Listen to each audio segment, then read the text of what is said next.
everybody, and welcome to this month's edition of Ham Talk, your not so professional favorite thing to watch on YouTube, I guess. We'd like to first thank our sponsors at the Hamsters Week Signal Group. We could not do this show without them, and a special shout out to Greg, who has to edit all of this footage. I can't wait for you guys to see the outtake video at the end of the year because I'm gonna make him do one. Like to introduce all of us, just in case this is your first time joining us. My name is Sam Henley. I'm KE0LMY. I'm one of the hosts. This is Miss Melissa. Hi, Melissa, KI5ICQ. Miss Andrea. Hello, Andrea, K2EZ. And of course, the real star of the show is Greg. Go ahead, Greg. Greg Lewis, N5XO out of San Antonio, Texas. So I have some news for you guys and share with all of the viewers out there. I actually got recognized this month for doing this show by somebody involved in the landslide that I'm dealing with here in Camden County. Wow. Ooh, that's kind of cool. I went, well, that's a heck of a time to get recognized. So we've had a lot of saturating rain over the last couple of weeks up here in Missouri, at least this part of Missouri. And we've had some landslides happening up here in Camden County, and I'll be darned if that just didn't happen. So hello to Steve, Bob, and Matt, who joined me on a conference call and went, "You're the lady on the radio show." Well, I've got a request for you. Please share some of the ding dong rain. I'm thinking that somewhere, somehow, I don't know how, but apparently we have viewers who are up here in Camden County. I will be happy to share the rain because we don't need any more landslides. I've had. Well, I don't want enough to have a landslide, but I'd like to see about 3-4 inches because we're. Yeah, it's mid-May and I'm out towards the east of San Antonio and it's getting pretty crispy out here. Oh, it's beyond crispy. Well, if I could swing it around and send it back to y'all, I would. Because trust me, and then if I give it to you, just keep it, okay? I don't need it back. You don't have to borrow it. I'll just give it to you for free. I will tell you how dry it is. I was sitting on the front porch the other day of our cabin, and about 25 pigs went running across the pond, and a cloud of dust came up. Whoa. And I am not exaggerating. Wow. There is no water. It's just dry limestone powder. Mm-hmm. So I also had another thing to share with everybody. We had a unfortunate part of this is we had an amateur radio club dissolve here in the area, but they ended up donating their proceeds of everything to the damn amateur radio club because they heard about the special events that we wanted to run and they know that the cost of gas has gone up. Mm-hmm. So they made a donation to DARK, which will allow us to bring some special events. So keep an eye on our website, which is damark.org. And we'll be putting out the information on that. Thank you so much to Tess Cole, who was the treasurer for the Three Rivers Amateur Radio Club. Thank you to the former Three Rivers Amateur Radio Club for your donation. We really appreciate it. And we look forward to doing the special events. And thanks to your donation directly. So I wanted to share that with you guys because, again, we're such a small, tight community here for amateur radio that when one of us helps another one out, I think that it's worth calling it out and letting everybody know that that spirit, despite what you may see or think on the news, the American spirit is still alive. Well, especially in amateur radio. Yeah. I think 90% of people I've met and run into over the decades in amateur radio have been amazing people. So I think sharing a little bit about some of the good things, if you guys have had a good experience in the last month, especially relating to amateur radio, share it below because I would love to see Melissa also be able to talk about the good things and bring us comments. Unlike, or maybe just like all of my fellow hosts here, I don't get a whole lot of time in between the times we shoot the videos and the episodes to go back and read a whole bunch of the comments and I don't see the emails. So whatever Melissa and Greg bring to us is just about the only interaction I'm getting with you guys. So leave your comments, your stories, everything below, especially this month. I want to hear the heartwarming stories. I want to hear about the good things that we're doing for our fellow amateur radio operators. Miss Melissa, you got anything for us? Well, this month, I'm going to be showing the shack of Jerry, KB2WDM. So we can run on over to that right now.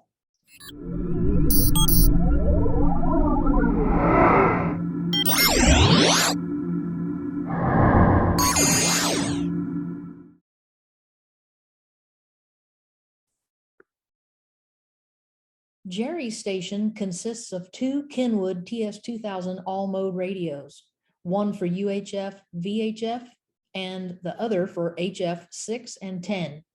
He also has radios for 900 megahertz and Yaesu digital, a TE system, 350 watt amp, and an RM Italy 330 500 watt amplifier, and Kenwood MC60 mics for both Kenwood TS2000 radios. And Jerry's antennas are all mounted on three 50-foot push-up poles. The antennas are co-phased Yagis 2-meter SSB, co-phased Loop Omni 2-meter SSB, 900 megahertz omnidirectional and Yagi, 440 vertical, 6-meter dipole, 10-meter dipole, and a G5 RV multi-band dipole. And this is a simple and efficient operating station for KB2 WDM. Thanks, Jerry, for sharing. And we have some questions or some comment questions for the month. And the first one is from Jim Allen. And he's addressing Andrea and Samantha. Andrea should rove to Washington State. She could rove from mountaintop to mountaintop here for months, maybe even years. And oh, by the way, Samantha is about the cutest thing I have ever seen. Oh my God. I'm sunburned this month. You guys like that red, right? You're blushing. Yeah. All right. He's blaming it on a sunburn, right? I wish. See the line? Yeah. She was holding herself real tight like that. So with a white line. Y'all are terrible. Okay, and we have a comment question for Greg. Jack C says, repeaters provide a huge service for the amateur community and allows stations to communicate that could not otherwise do so. You have commented numerous times that you do not like to use repeaters and prefer to operate simplex. This seems to run counter to logic and proper communications. Why do you dislike repeaters? Wow. I think that's a misunderstanding. I think more they don't understand. First of all, you're not the first to accuse me of running counter to logic. So we'll just get that out of the way right now. My problem is I don't dislike repeaters. I just think they have a place. I actually own 4 repeaters and wide area repeaters that cover, hundreds of miles of territory up in hill country and everything else. And for that, repeaters serve a purpose. Up in the hill country, you got a choice. You use a repeater or you got like 5 feet simplex range, because you're 1 minute you are at 1,200 feet elevation. The next minute you're talking to somebody that's also at 1,200 feet, but there's a 2,000 foot mountain between them or hill. So, repeaters do have a function. I put the one up in the hill country for the sole purpose of communicating from our house here in town to our house up at the ranch. But I don't like using repeaters. And I'm going to say why. number one, in case nobody's ever noticed before, I get long-winded. On Simplex. No, we've never noticed that. I knew you didn't. That's why I'm pointing it out. On Simplex, until I let go of that damn microphone, I'm talking. On a repeater, I can't tell you how many times I've timed out the repeater in a conversation because somebody will say something and I've got a good opinion on that and I'm not going to let go in the 5 minutes that the repeater gives It's me. subjective. Yeah. But what my biggest thing is to me, amateur radio is about pushing my personal limits in communication. Yeah. Okay. And I prefer simplex operation or even more weak signal single sideband operation over repeaters for two reasons. Number one, in an emergency, what's one of the first things that are going to go away? Repeaters. The repeaters. Okay. So if everybody's relying on repeaters, and you'd be surprised at the stations that can't communicate 5 miles without a repeater. Our Aries group did several simplex nets. And let me tell you, I was the only one that could hear every single person. Everybody else in the group had to have relays, patches, this and that. And so that's a failure. In an emergency, they can't communicate without. Take a breath. Yeah. We have the same problem here in Missouri because of the rock. So we've got a lot of dense rock that keeps us from being able to do the direct. So using the repeaters and having the repeaters on backup power, just in case commercial power fails, is one of the biggest things that we like to work on, along with having something as a backup idea, like having an MCOM trailer for the county or having an MCOM trailer for your radio group. So I can see where even in flat ground that would be a problem. It's definitely a problem in anywhere that has the hills and the valleys, but you've got to learn to work around it. Aries up in Bandera County, Pipe Creek, Medina County, they use my repeater up there because that's the only way you're going to go through all those hills. There's just massive amounts of hills. But again, you know, push the limits of your station and develop the station. I like picking up my microphone and knowing I can work anybody that I hear ID on 5.2. I actually don't mind doing the relays because we've done the simplex nuts like similar to what you've done. And because of where our house is on a high point in the county, we can hear all the way along the ridge, clear up to the next county up, and then cut across where that ridge that we're talking about blocks a lot of the other simplex communications. So also understanding who is at your high points and can relay those messages, because if your group doesn't train on that, you're not going to know that you need to do that. So that's actually a very good point. Well, our Aries group, somehow or another, they stuck me as the EC here about a year ago. And I have made it my mission that everybody will be able to communicate simplex at a minimum, because otherwise we're useless. Yes, we'll use the repeaters while they're working, but you know, the last hurricane we had come through, it was all direct communications, and I relayed 4 or 5 messages. It wasn't impacting us here in San Antonio, but I relayed multiple messages out of the Houston area, 160, 200 miles away, on 2 meters, simplex and single sideband, because I could hear them and work them. So, you know, I want other people to be able to do that. And it was shocking to me how many people cannot communicate more than a few miles.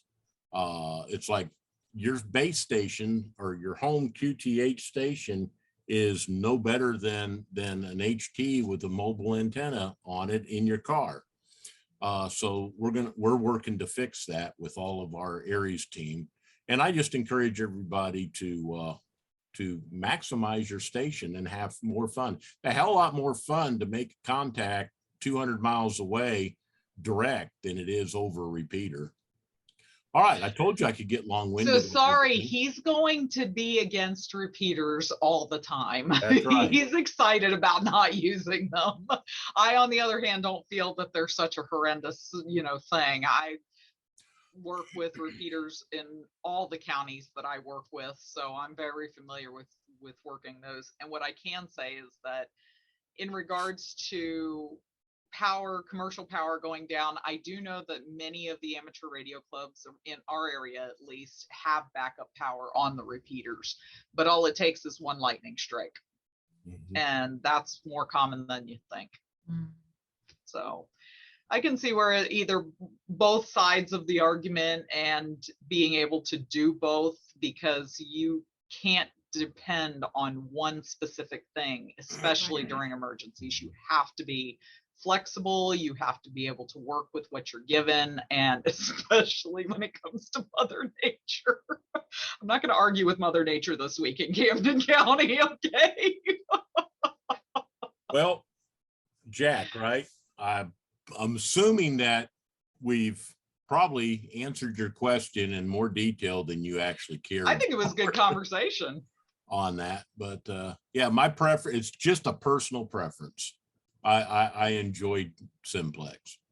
All right, Andrea. Andrea, you're being too damn quiet. Yeah. I didn't want to talk over you. I mean, I use repeaters, locally. Typically, it's my local repeater that I use to keep in touch with local club members. Some adjacent area repeaters I may listen to, but I do enjoy the 2-meter DXing, VHF, UHF, microwave DXing, and so it's a lot of fun doing that. And as you already mentioned, in an emergency, you want to have that backup that you can do that, the skills to not rely on the repeater, because you can be close to a repeater, and an HT, you can do everything you want on the repeater, but if it does go down, that HT probably isn't going to work so well. When I'm on road trips, and this has to do a little bit with how amateur radio has changed through the years or decades. I'm sorry to have to say that.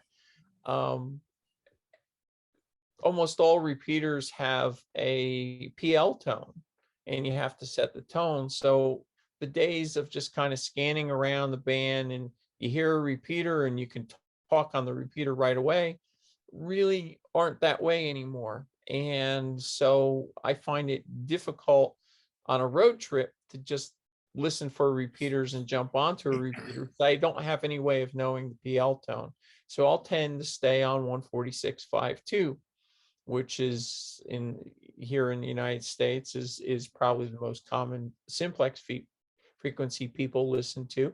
I do know, for example, that in the Memphis area, they have a large group on 146.535, but you'll pick up people on both there. There's just the odd repeater that I might use, like in Chattanooga. I believe it's 146.79. It actually uses the same PL as my other local repeater. So I just have to kind of dial over to that. So I do it both. I enjoy the challenges of simplex, and I enjoy the conversation, what do you call it? Just casual conversation on the repeater. Mm-hmm. Yeah. That's an interesting point. I hadn't thought of that. We have PL tone on ours in Warsaw, Missouri, but mostly it was to keep we would have people pass through, truckers usually, sorry guys, but they would pass through, and if we didn't lock it with a PL tone, then we would hear all sorts of bad things on our repeater. So, but that is a good point for if there is something like an emergency to keep in mind, is that we can drop that PL tone off of our repeater and open up communications a lot more. I hadn't even thought of that. So thanks, Andrea. Miss Melissa, what's your opinion on the subject? Oh, I'm just soaking it up like a sponge. I'm going to throw one thing in there, and it was the funniest thing. We did our Aries. We do every Tuesday. We do our training net, and we did a simplex training session where everybody got on. We found out that we had to relay and everything else, and then the next week, the repeater went down due to a bad power supply. And I started to send out a text alert to everybody in the Aries group. And I thought, no, this is going to be a working drill. And I let them discover that the repeater was down. We had our net control that week. We had our trainer that week. Nice. And they had to figure it out. And I sat back and I didn't check in. I didn't say anything. I let them all figure it out. And then once they jumped over, they made announcements. They were broadcasting the frequency that they were heading to. And then I joined in. So I thought that was kind of funny. Now, it wasn't planned. The repeater literally died that day. Yeah, sure it did. Sure it did. No, it Greg really who hates did. repeaters. If I may bring in a comment about repeaters going down under emergency conditions, like you pointed out, Melissa, our local repeater here in New Jersey, where I happen to be today, hence the change in background from normally when I've been on the show here. Our repeater has backup power, which is good for a certain period of time. However, the more the repeater's keyed up, the more power is consumed. And we recommend that the members hop on simplex on the repeater output when it's on emergency. There's a notification on the repeater that mentions emergency power. It's a different tone. And by being on the repeater output and conducting simplex communication there, if somebody does come on the repeater, everybody's listening there. If somebody doesn't know that you're on simplex there and answers you through the repeater, you'll be able to hear them and explain, hey, why don't you go to simplex to save the repeater power? So that's one of the things we do up here. That's a great idea too. Now, Listen, look, I'm going to start taking notes because y'all have got me like I just 14 up pieces the repeater and it's still down. It's a city-owned repeater, so God knows when they're going to fix it. It's been up and down now for 3 weeks. I've offered to go out and work on it, and the guy goes, well, I've got to check and see who's authorized to do that. Well, clearly nobody is, because it's been down now for 3 damn weeks. Wow. So, well, working on repeaters is one way to learn to hate repeaters.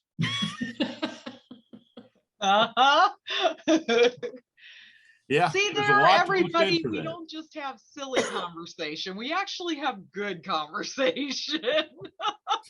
I know it took a year and 3 months to get to that point, I think. I will tell you that when you're working on a repeater, expect the unexpected. Yeah. Things that make sense on your radio will not make sense on a duplex.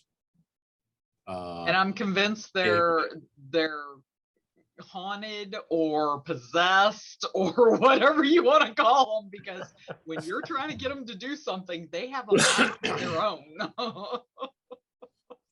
Well, we had my Hill Country repeater up in Pipe Creek took a direct hit by lightning about 4 years ago, 3 years ago, something like that.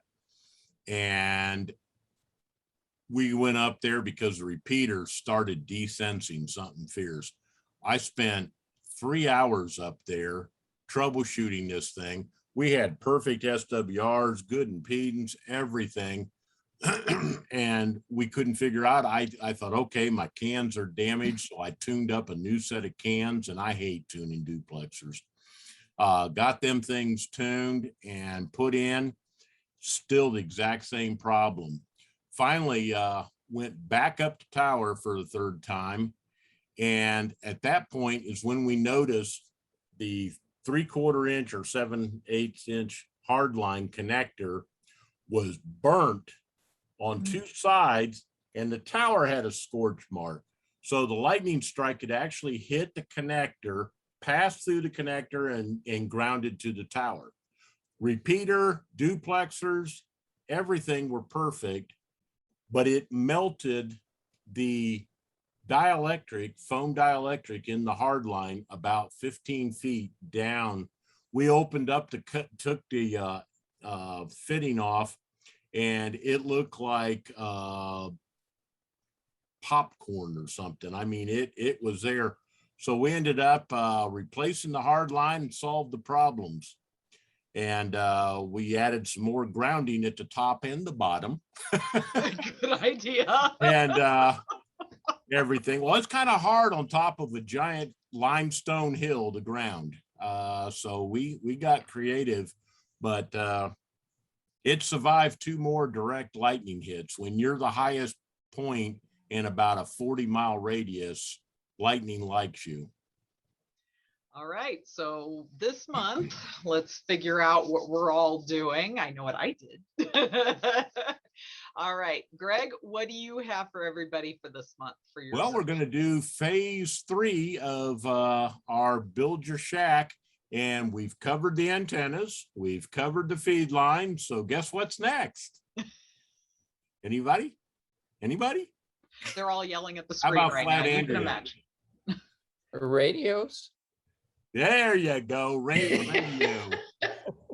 So we're going to go into why you want to, just some decision-making things and things to think about when you're choosing your radio on that, and making sure you've got the proper radio for the proper application. I'm gonna put Andrea on the spot because I don't think she's even filmed her segment by the time we're doing this live part right here. So Andrea, what's your segment going to be on this month? That's a good question. It's a surprise, and here it is. At breakfast the other day, we got you figured out. And I even sent you the notes you asked me for. Yes, yes.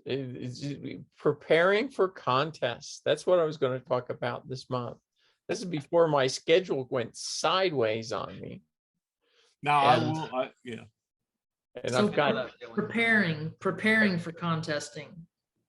yes, getting prepared for contesting. We've got the June VHF contest coming up. Mhm. Of course, of more immediate concern for me is I'm preparing for headed out to Hamvention in a few days here. So Not until you send me your video. Mhm. He told you. And then my section, I actually am doing part 2 of 3 for my special event stuff. And I actually talk about the radios and the equipment that we use for that. So it's actually going to mesh good. Good. Mesh in with me. Huh? Yep. No All right, mesh. Let's go ahead and jump into my segment here. With that, Look- let's go to Greg. I was going to say, give me this one that I actually got to make a ham radio funny. Well, all right. You're right. Andrea was doing all of the comic relief last month, so I thought I'd take a shot at it this month. Of course, Melissa's going to blow us all out of the water when she shows what happens when Andrea, we think, can't be here for a filming. Let's see.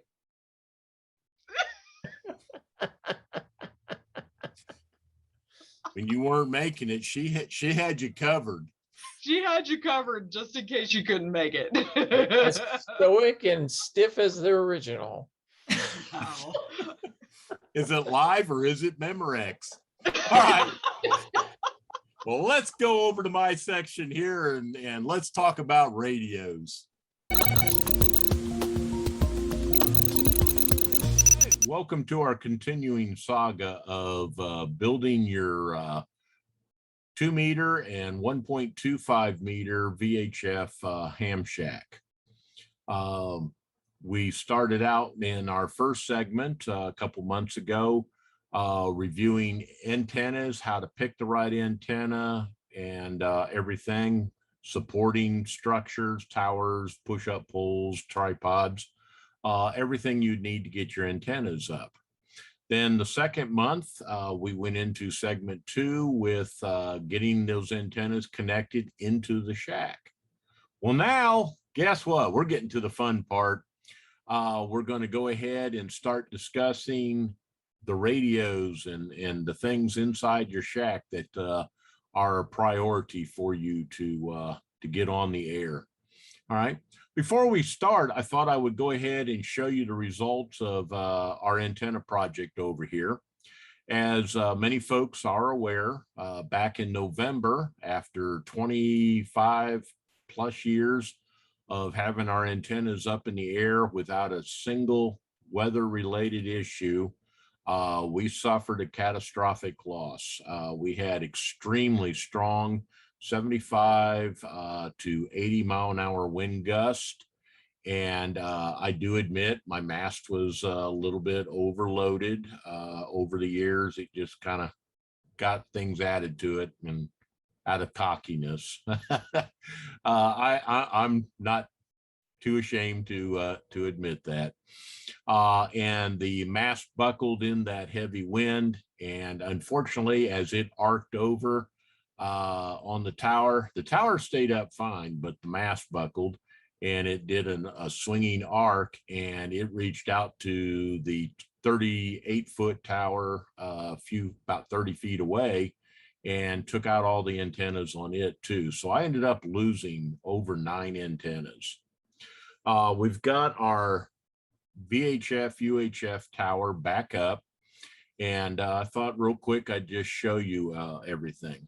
First of all, with the exception of 2 sets of antennas on here, everything that you see above the tower came from Innovan antennas, or Invo. I can't say it. Innovantenna.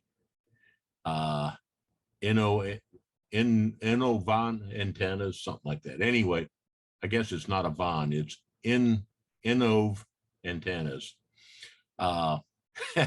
Anyway, tongue twister on the name. The product is outstanding. I've been a big fan of their antennas for the last 7, 8, almost 9 years, I think.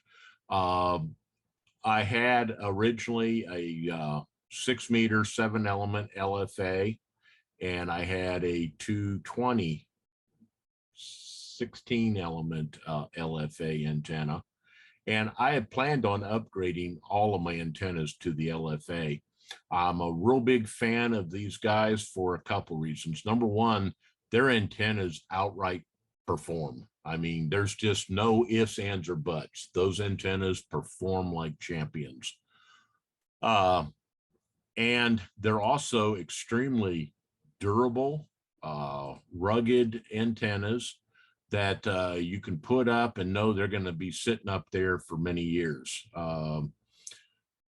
And then on top of that, they have the complete package, and they're extremely quiet antennas, very high gain, and everything. All right, just a real quick glance. First of all, that H frame that's supporting all the antennas came from the manufacturer there.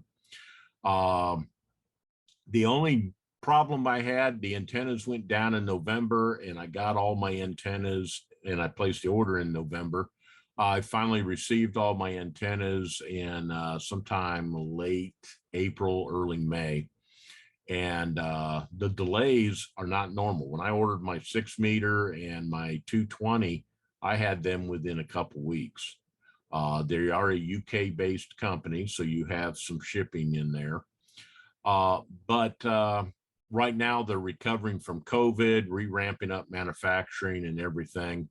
So there was a lot of things, and they were straightforward and honest about the delays when I placed the order. And I decided to place the order, pay the money, and just ride it out, because pure and simple, that's who I wanted for my antennas up here. All right, I'm getting old and I have no desire to have to keep fixing stuff anymore. All right, on the right-hand side of that H-frame is my two 7-element stacked quads for 2 meters and everything. And I chose quads this time over straight Yagis for the simple reason that the performance to boom length and element is much higher on a quad than it is on a comparable Yagi. And I wanted to shorten my overall impact, because I am putting a lot up there and stuff. So I wanted to shorten what I had up there and reduce the weight and everything. So I went with quads this time, and I'll let you know what I think. But so far, initial impressions are pretty good. They're giving me about 15 dB gain over my Omnis. So it's there. Slide to the left of the tower and mast, and you'll see my two K5VH stacked omnidirectional antennas. And those are great. I work stations up to 300 plus miles with them on a regular basis and everything. And I run almost the entire hamster net off of those antennas. Very rarely do I have to switch over to the beam, and we've got check-ins coming in from all around Central and South and North Texas, including Mexico. All right, on the left-hand side bottom is another 7-element quad for 220. And then right above that is a 36-element directive systems antenna, loop Yagi for 23 centimeters, 1296. And then my upper antenna there is a 19-element 432 LFA quad. And that makes up my VHF tower and everything. Now we are having a few issues. I do have remote relay boxes up there to switch between antennas on the 2-meter side. Everything else is direct wired to the shack. But on the 2-meter side, because I've got multiple antennas, I switch, and it enables me to operate my station remotely and switch antennas. That relay box is old, and it's creating a lot of problems. And so I'll be driving all those antennas down, yanking that box, and putting another feed line up the tower and just connecting the antennas direct, and I'll do the switching in the shack. It's not a perfect situation because hardline's not cheap, and also I lose the ability to switch antennas remotely. So if I'm on the quads when I leave here or on the Omnis, that's what I'm on permanent. All right, well, let's go ahead and get started. Let's move into the ham shack. All right, let's go over a few selections. Now, we're not covering all the radios by any means. We're not covering every aspect, amplifier, and everything else that's available for this. What we are going to do is cover some of the more common ones and easier to find radios so that you've got realistic options. All right, first one I'm going to stop on is the ICOM 746 Pro, or even the 746. This is a shack in the box radio, so it does HF 6 meters and 2 meters. What I like about it is it's a full 100 watts on 2 meters, and it actually is a very good sounding 2-meter radio. I had one years back, and I liked it. It was a good performer, and I used it for 2-meter sideband almost all the time, exclusively for a while. The advantage to them right now is they're very affordable. You can pick one up. It's an all mode HF 6 meter and 2 meter radio. and you can pick them up for between $400 and $500 all day long. Now, the cons, they haven't been manufactured in almost 10 years.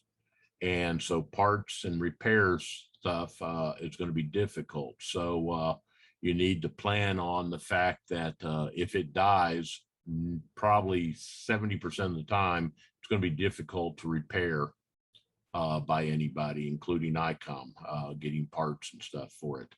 But if you can find one in good condition, it's a good purchase, especially if you're in your tight budget and you want to get a good single sideband all mode 2-meter rig to get on the air. And it's got the added advantage of 6 meters as well, plus HF. All right. The other option is the Kenwood TS2000. Now, this was actually a very long running radio. It ran for years. I bought one brand new, and then we ended up buying a second one in our shack, which you can see if you go to the N5XO page on YouTube and watch the 2009 contest. It again is a shack in the box. It is HF, 6 meters, 2 meters, and 70 centimeters. And it had an option of 1296. So if you get lucky, you can pick up the third band there. It was a good radio. I didn't mind it. Most people have a love-hate relationship with it, though. They thought it was ugly because of the style. It also had a reputation of being kind of deaf on 2 meters. It really wasn't. It just appeared that way. However, you do have to run the built-in preamp on it. I always left mine on all the time unless I needed to attenuate something. Then instead of using the attenuator built in, I would just use the shut the preamp off in VHF. But if the preamp was turned on, it was a good receiver. And I did a bunch of side-by-side comparisons because I was actually one of the people that thought it was deaf. And I did side-by-side comparisons with other radios that I was impressed with the audio. And be honest, there was never anything I couldn't hear perfectly clear on the Kenwood TS2000 that I couldn't hear on the other radios. It's just got a quieter receiver. And so I think it gives the impression of being deaf, basically. All right. Then the next one is the ICOM 9100. Again, another discontinued radio. All three of these first radios are discontinued. And they're all three shack in the boxes. Okay. So you get HF, 6 meters, 2 meters. On the 991 or 9100, I'm sorry, ICOM, it's a HF to 70 centimeter all mode. It's a very good radio. It's 100 watts on HF 6 and 2 meters. And it is, I think, 75 watts on 70 centimeters. It also had a 1296 optional module you could add. At the time, it was like $600 to add that module. And one of the things I always wished I had done was done that. But I never did. I did my 1296 on my 736 on there. But it's a good performing radio. Again, it's 100 watts out of the box on 2 meters and 6 meters in HF, and 75, which is a little bit higher than most of the other manufacturers on 70 centimeters. So it's a good all mode. It's got good reception. It's got great filtration. Noise blanker's not bad. So it's a good modern radio for put use in. That would be probably out of the used radios right there, my #1 pick.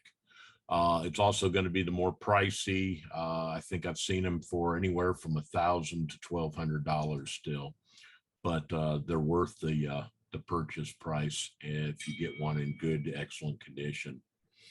All right, then we're going to go to some modern radios that are actually available straight from the distributors and stuff today.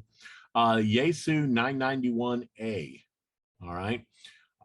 This is another good radio, and you can get the 991 non-A model and the A model used, and you can pick them up for about $800. Again, it's a Shack in the Box. I'm not a super big fan of Shack in the Boxes, even though I own all three of the first rate. Actually, I own this one too, sitting right there on my shelf, plugged in for WinLink for Ruth. But the 991A is a good radio. Again, it's Shack in the Box. It's HF, 6 meters, 2 meters, 70 centimeter. It's 100 watts on HF and 50 watts on 2 meters, and also 100 watts on 6. 50 watts on 2 meters and 70 centimeters. I don't personally like the radio for a couple reasons. Number one, it's not intuitive to operate. You've got a lot of things you've got to change with menus and stuff.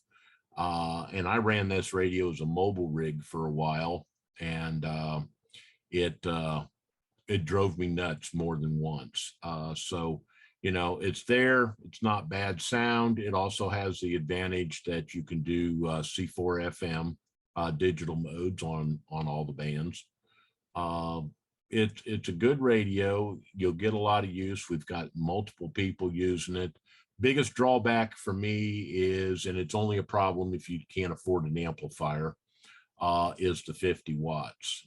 50 watts is really pushing the limits on being able to do some good weak signal operating without really outstanding band conditions. All right, my favorite radio in the group here for VHF UHF, and it is a dedicated VHF UHF radio. To me, that's important. It's not a Shack in the Box, so it's not a compromise trying to do HF 6 meters, 2 meters, 220, etc. This is a VHF UHF radio from ICOM, the ICOM 9700. It does out of the box 2 meters all mode, 70 centimeters all mode, and 23 centimeters all mode. There's nothing else to have to buy. It's 100 watts on 2 meters, 75 watts on 70 centimeters, and 10 watts on 23 centimeters. All right. It's got an incredibly good receiver. It's got good audio. It's got a lot of features. It's an outstanding first radio. It is a little pricey. I think they're running about $1,700 right now. It is a little pricey, but it's an outstanding radio, and it'll do you proud in your shack. And you can even get a mobile mounting bracket and mount it in your truck, which is where mine is. My 9700, played with it in the shack for about a year, and then I moved it out to my car. All right, now we're going to go to a little bit higher end options. And right here is in my personal shack, and this is what I'm running today. I use a Flex 6400M with the built-in display, knobs, and everything, connected to a mechanical electrical transverter, straight out of Hungary. It's a very high quality transverter, no drifting. I've never had a drifting problem with those units, and they're very dependable. It can push 25, 30 watts on all day long. So it's a good product. And this has actually got the added, this particular model, which is the Pro 3, has the added stability for EME transmissions, where accuracy is extremely important. I originally had the Pro 2 model and was very happy with it for years. I upgraded to this one because I wanted more power and I wanted some more data that this one provides. They are a little pricey. The transverter itself runs about $850, $900. And then of course the Flex radio, I believe, is like $2,900 for the Flex 6400M. Now they do have some cheaper models, and you can pick up some used Flex 6300s and things like that.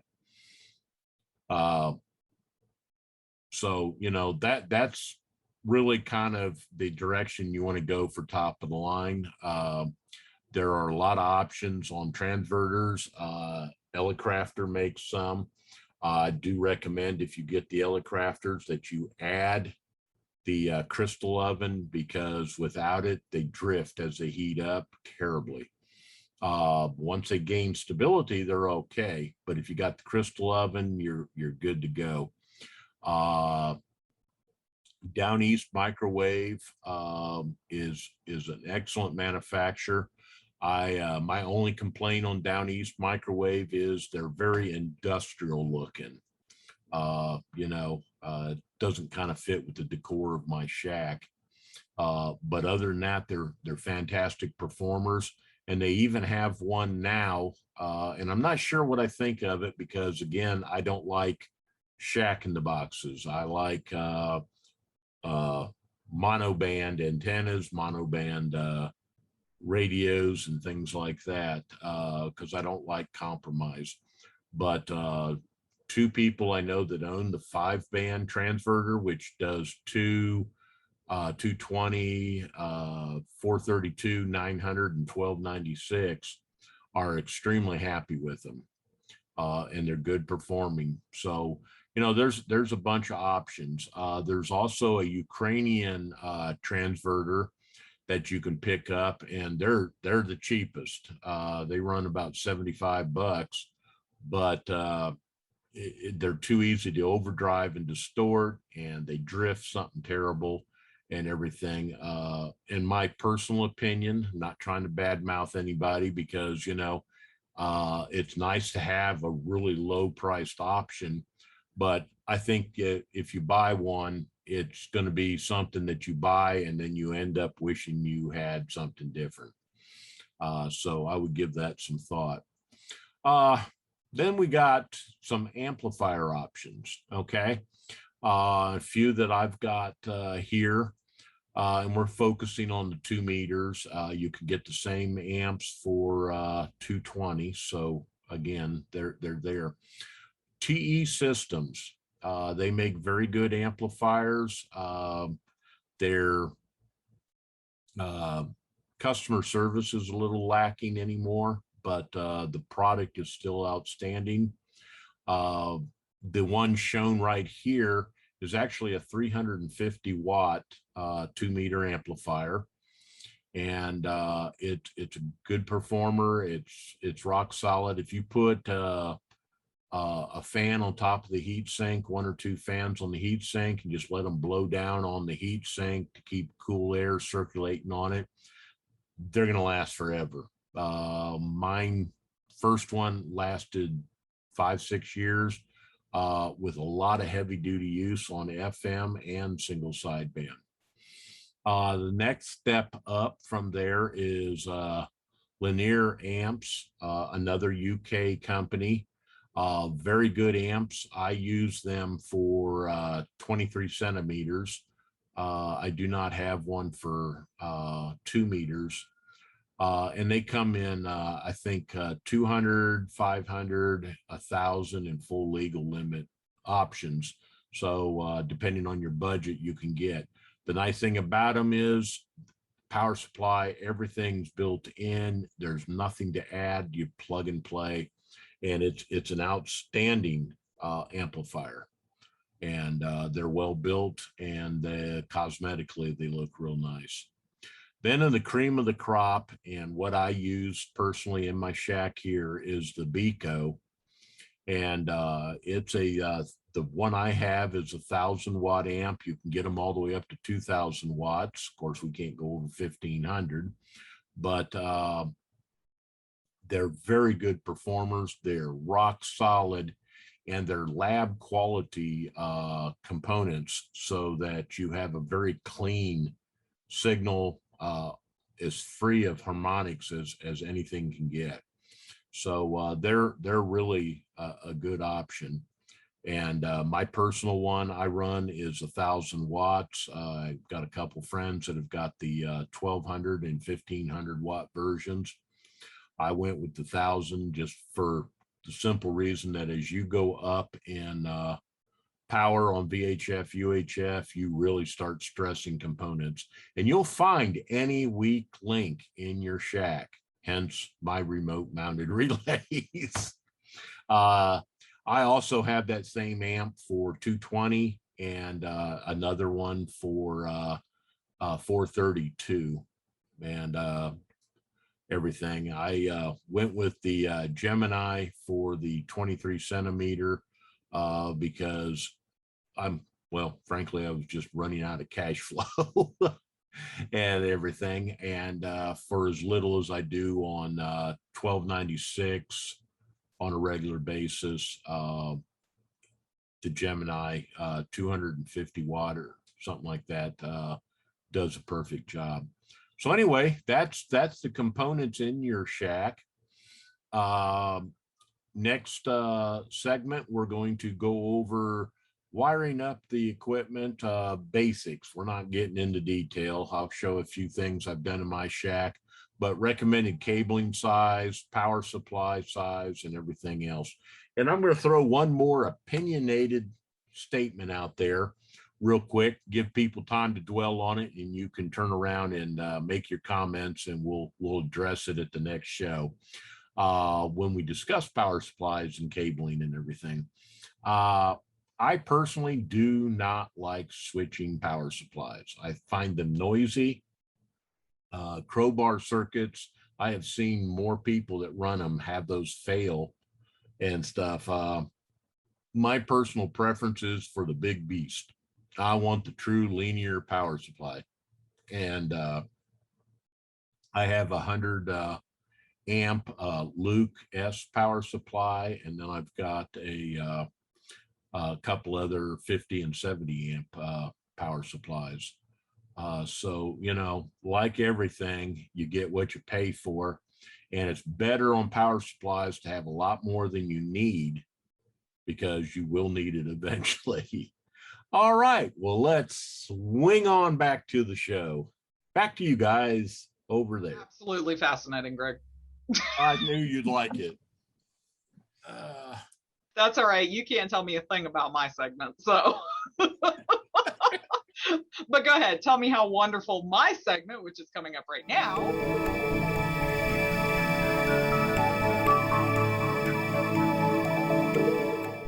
Okay, everybody, here comes part 2 of the things that you need to know when running a special event. So we have a couple of things I want to cover this time. One of them is the more not so great part, and one of them is the types of equipment that we use. Of course, with the Damn Amateur Radio Club, my husband and I always fight because I'm a Yaesu girl and my husband is an ICOM guy. So it doesn't matter. It doesn't matter which type of radio you like. It doesn't matter what you have, you know, in your basement or in your car or in your MCOM trailer or wherever you have this stuff.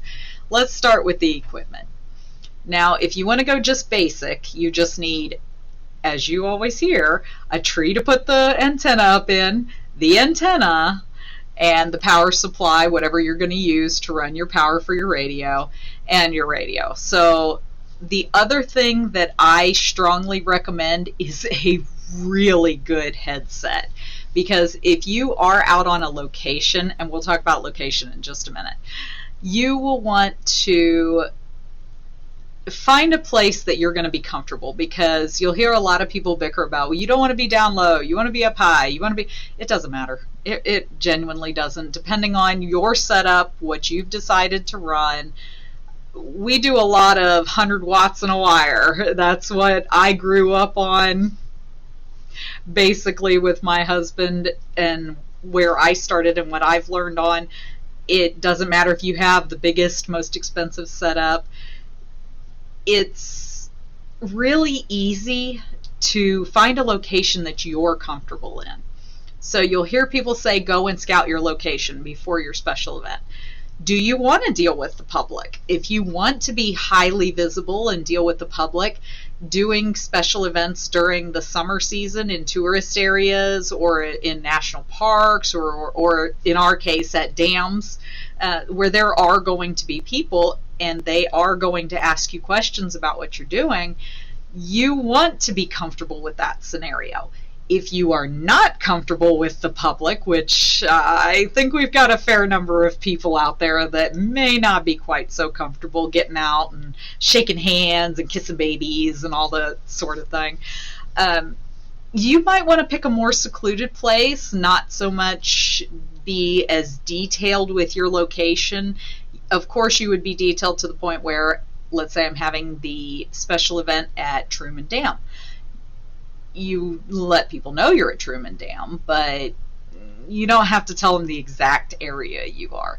You don't have to interact with the public. Maybe you are that kind of person that just wants to reach out over the airwaves and touch somebody's life. That's great. You don't have to be good at in-person stuff in order to do these special events. So on the subject of equipment to use, I have a Yaesu FT991A. We have a 100-foot wire, 100-foot coax. We have an MFJ tuner. And simple stuff. I mean, we run our power off of batteries, just regular car batteries. It makes this the easiest. And we don't have to worry about converting power. It makes it easy for me to set it up right in the back of my Durango. I have a Durango. I swear to God, this was the first place that I ever learned how to run HF communications, was right out of the back of my Durango. And I'm kind of thankful for that, because it really gave me the opportunity to understand that even when you don't have a ton of money, you can have fun doing this. I was so excited the very first time I made my first HF contact with no help from my husband. He made me set everything up all by myself so that I could speak from experience. And now look here, I'm talking to you guys. So equipment wise, use what you have. You don't need the most expensive stuff. You don't need the newest toys. Of course, they are fun. So if you have that ability to get those newest toys, go for it. But the other part is very much the location. Being comfortable where you are going to operate is key. And I don't care how quiet it is, you need a set of headphones. I have a set of Heil headphones, which I'm going to do a review on in another episode, a future episode. And it's been my go-to set of headphones for every single special event, any of the big contesting, anything that I do.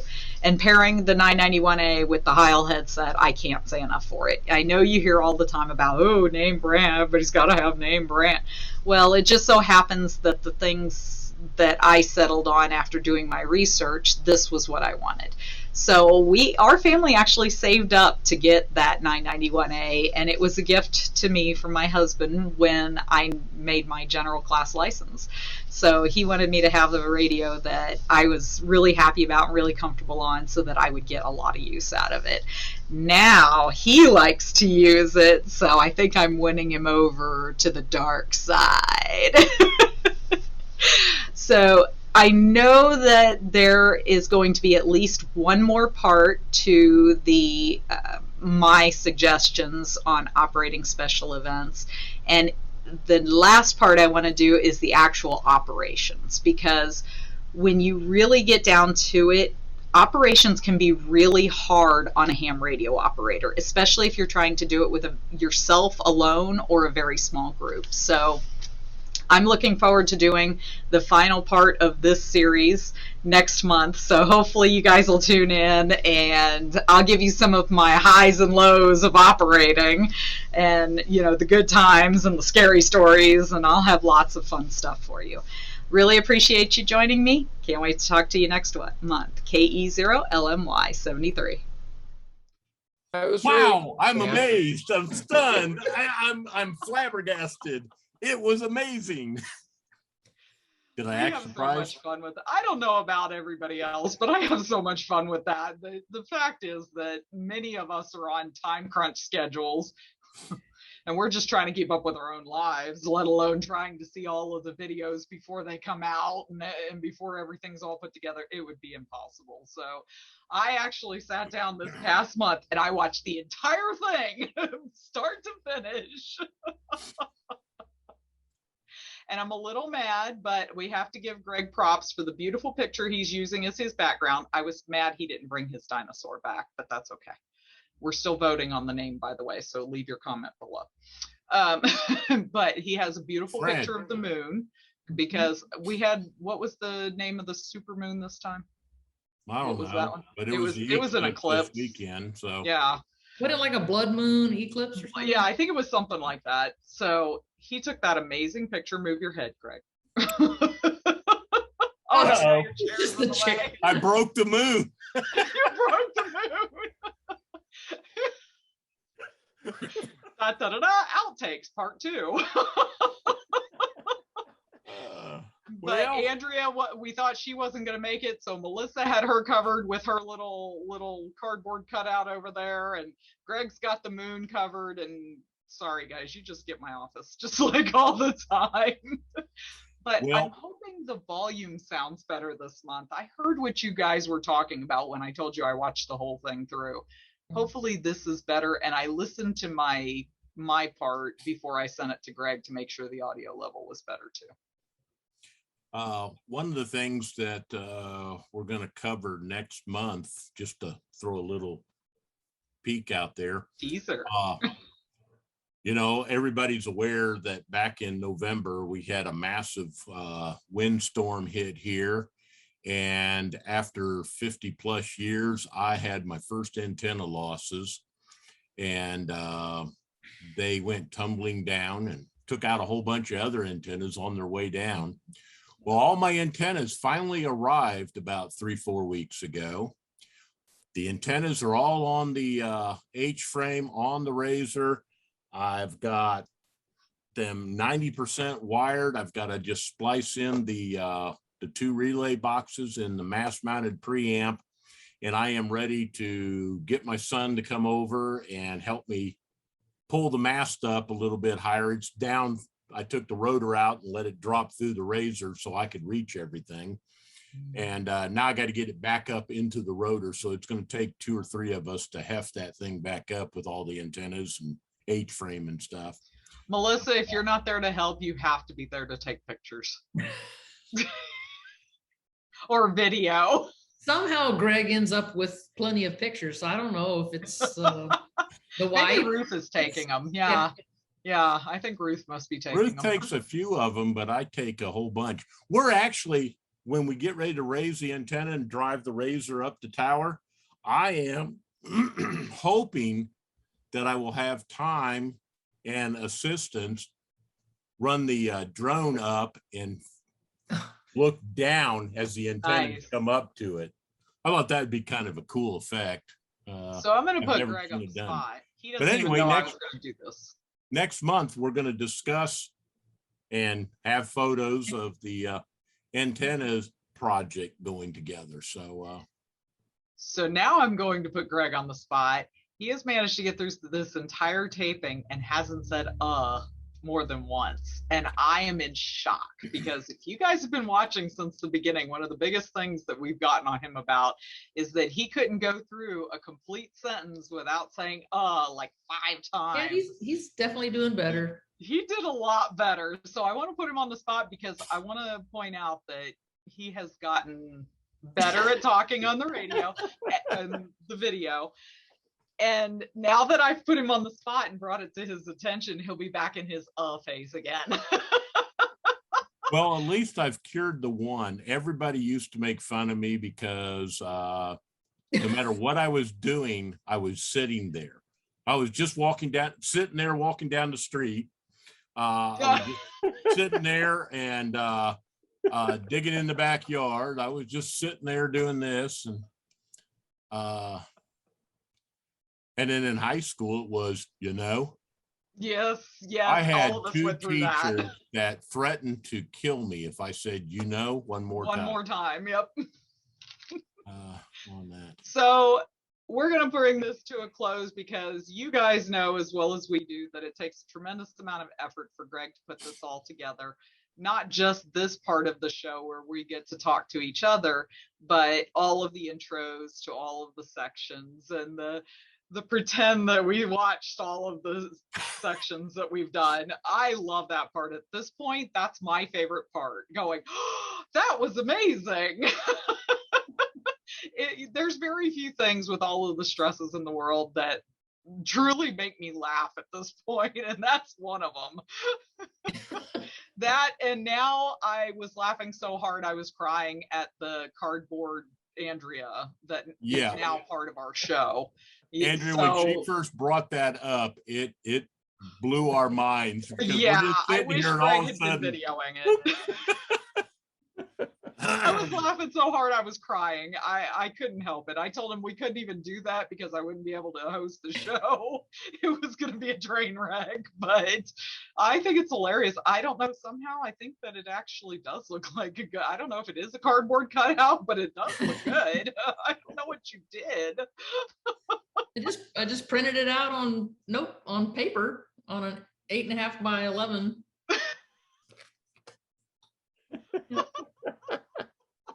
Are you gonna let her, man? What I should have done is told Greg, you need to hit record because a lot of the good stuff is before he even hits record. It is. And then I should have done this, and you guys just we died. Out. We were laughing so hard. I had tears just rolling. Greg was dying. He had his head down on his desk. Andrea, I don't know what you think of there being a cardboard you, but we thought it was hilarious. I think it's hilarious too. See, we have a good sense of humor. And Melissa, I don't know how you came up with that, but keep it coming, girl. I'll try. All right, everybody. Final thoughts, Greg, keep it brief, please. I'm just gonna say have a good night. Okay, Miss Melissa. I know that was brief. I just kind of feel like I'm wrapping up I just kind of feel like today is a wrap up of the last 3+ weeks that I've been doing, or I have involved myself in the fencing of my property. And it's been an expensive and very hot, sweaty, grueling project. So I'm glad to be done with that. Yeah. Good. Now you can come over and help me finish mine. I was going to say, now he's going to get you to come over and help with putting the mast back up. I just need help fencing. I still have about 112-foot wooden posts to sink. I don't think she's going to do that.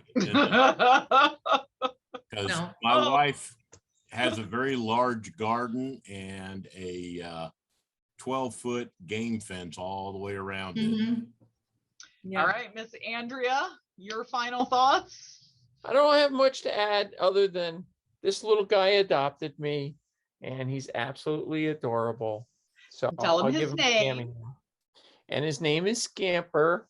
Should be CQ. Then you could go around the house going, CQ, CQ.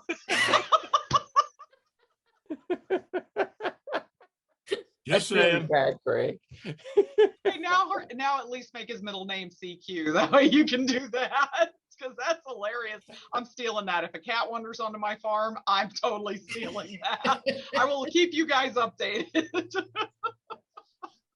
And my final thoughts are be kind to each other. We truly are living in an age where kindness is very rare. Even to our fellow ham radio operators, my husband made the comment that he notices that everybody's tempers have gotten shorter and shorter and shorter in the last couple of years. Try and be kind. You never know what people are going through when you meet them. You only see that one flash in their life. You're only there for those few minutes or whatever it is. Just be kind, because everybody's going through something. So reach out, help new people. We have a new person in Benton County that just started coming to Aries meetings. Be kind to these brand new 14-year-olds that want to get into a hobby that everybody says is dying. That's not. So just bring in that next generation and work with them, and forget about all the bad stuff for a few minutes and just concentrate on that one thing, that growth of our hobby and our lifestyle and our fun. Find that little bit of fun, no matter what your interest in amateur radio is, whether it's contesting or special events or MCOM or whatever it is. Find that. Get your life and your love and that spark that everybody seems to be missing, and grab it with all that you've got and pursue it. So that's my final thought. I hope you guys have an awesome day. 73 from all of us here at Ham Talk, like the heart. Okay. And we hope that you'll join us next month, because some of us have more segments that we're going to continue over to the next month. We want your comments, your questions, your hamshack pictures.